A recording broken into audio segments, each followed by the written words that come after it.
Hello, this is Spencer Koppel from Key Media Solutions. We're going to kind of give a few minutes to kind of let people fill in and whatnot. Just start a little introduction. So, yeah, I'm Spencer Koppel. I'm a digital specialist here at Key Media Solutions. I'm basically the one that's in platform, making optimizations, making ads, doing all that kind of anything digital. I'm basically the one doing. So, yep.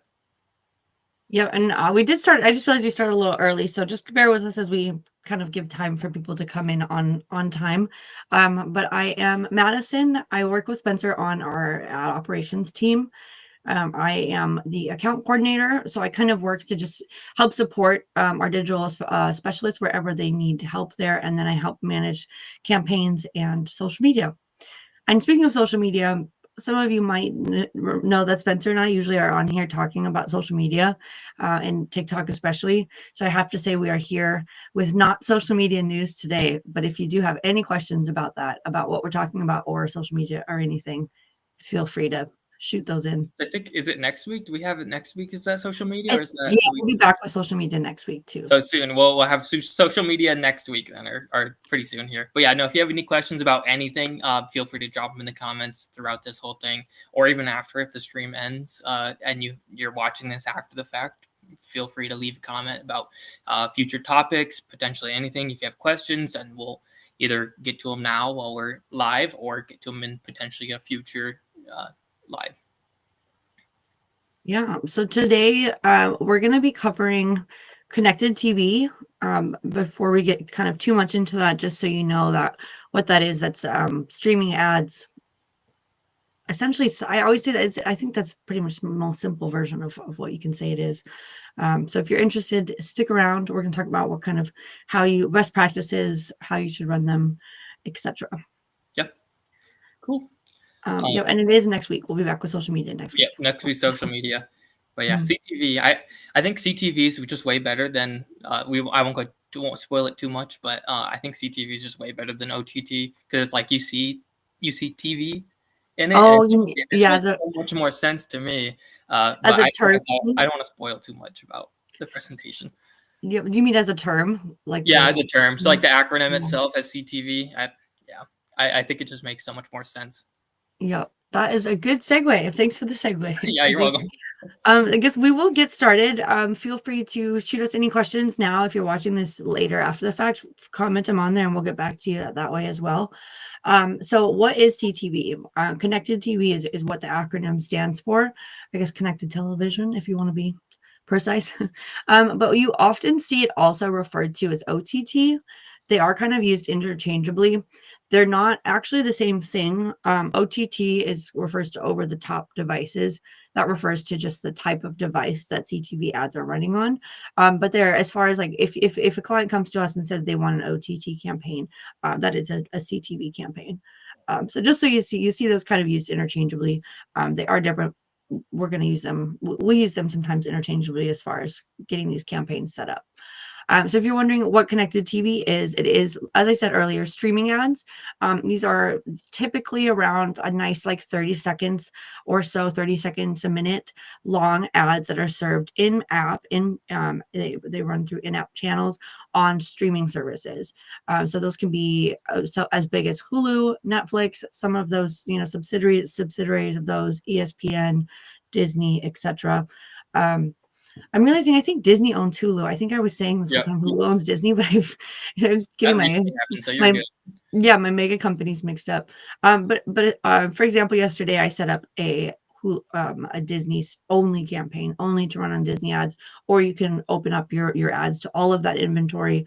It does get a little more expensive, but you get some of that really high level inventory serving video ads that way. How it works, it works similar to programmatic advertising. We run data-driven audience segments and targeting. So we stretch beyond just demographics, beyond age, gender, geographic location. We really leverage first and third party data. I'm saying we, not just us, anyone that does CTV.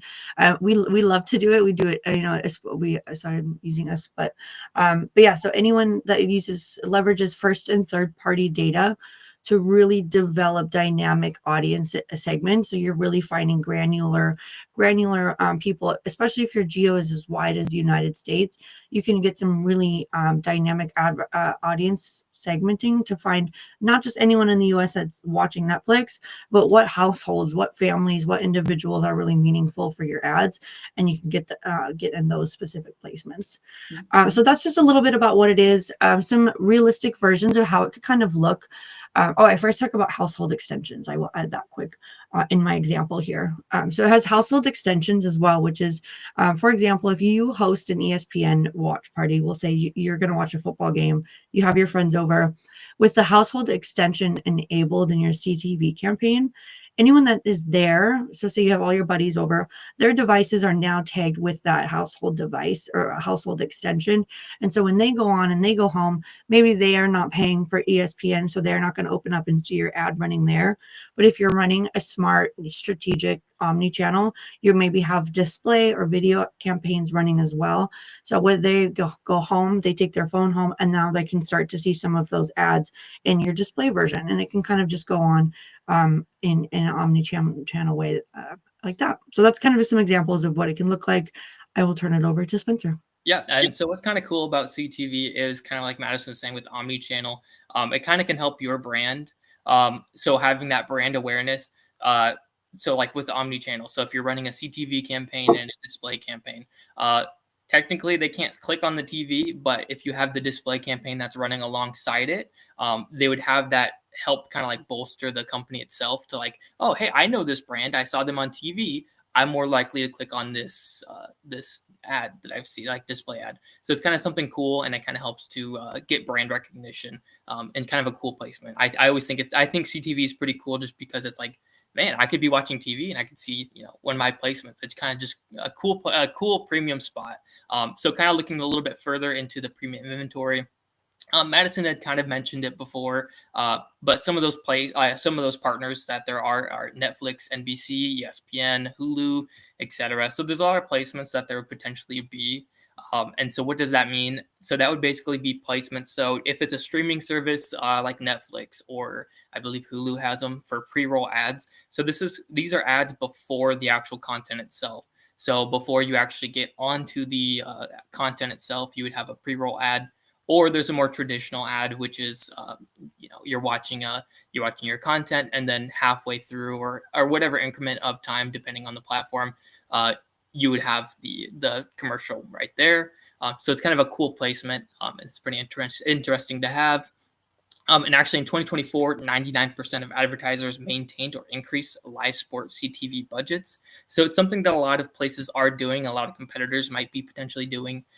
So it definitely makes sense to be, targeting something with CTV, or at least maintaining within CTV, just because it's a premium placement and it just helps with actual brand recognition itself. And then, so another cool thing is private contracts. So we're able to actually target. So if you want to get super hyper niche, so like if you're in the Sioux Falls area, we have Kello Land, I think that's what it is, or Kello. So there are private contracts that you can specifically target networks. So if I wanted to only have ads that ran on that news network, I could do it. It might cost a little bit more just because it's a private contract, but that's something it can get just that granular if you wanted to run on that platform or on that channel. You're able to target there. So it's kind of cool to have that niche and get that granular with CTV. Yeah, and I think on that note as well, because the inventory is so high premium, it comes at a higher expense, especially if you want to run specifically on one news network, or you want to run on one streaming platform. You only want to do Peacock and something like that. The expense gets higher because it's just a premium, higher level or inventory. But the benefit of that is that CTV is a really strong driver of awareness. Like Spencer said earlier, it gives that confidence of, oh, I saw this brand, I had to sit and watch it for 30 seconds. It takes a lot more of an investment of a user to sit and consume your ad that way in your messages. And it kind of just sits a little bit deeper with your users. And because of that, of course, it costs more. And with that as well, this is a really strong driver of awareness. You don't want to come in running CTV dedicated to get conversions from this campaign. If you are like, I want to run Netflix ads and I want everyone to come buy my new product. Remember that they are watching it on TV. This is kind of the first layer in a long funnel that you're kind of getting people into, because like Spencer said, you can't go and click on your TV. And sometimes you see QR codes in some CTV ads. I personally think that is not super honest about the user journey, because how many of us are like, let me go scan this ad QR code. I think it works too short. It's too short. It's like I can't get my phone out that quick to go scan it. There's got to be some research somewhere to like show like here's the percentage of people that actually scan the QR codes. I think that might be interesting. Maybe we'll look into that. Yeah, and I don't think it's a bad idea. I think it's just a good reminder that this is an awareness campaign, where you're really trying to drive impressions and meet your audiences and find the right audiences. Yep. And kind of like I'd mentioned, it's a little bit more about brand awareness. So that's kind of why it works out really well with omni-channel, so that you have multiple touch points. So that somebody's watching TV, they see your ad on TV, and then they're later scrolling on their phone on like a website, and they see the display ad. They've seen that ad, they've seen your TV ad, now they've seen your display ad. And let's say you're running an audio campaign too. They're listening to some music and they have an ad for your brand. That's 3 touch points right there. That's 3 potential opportunities that they would convert and be part of be interested in your brand. Mm-hmm. Yeah, and I think before we end, I just want to mention, if anyone is interested in hearing more or learning how you can kind of add some of this strategy to your advertising, please feel free to reach out in any way, message us, email us, call us, whatever. We're very responsive. I think especially when it comes to seasonality, CTV is a really good part of seasonality strategy.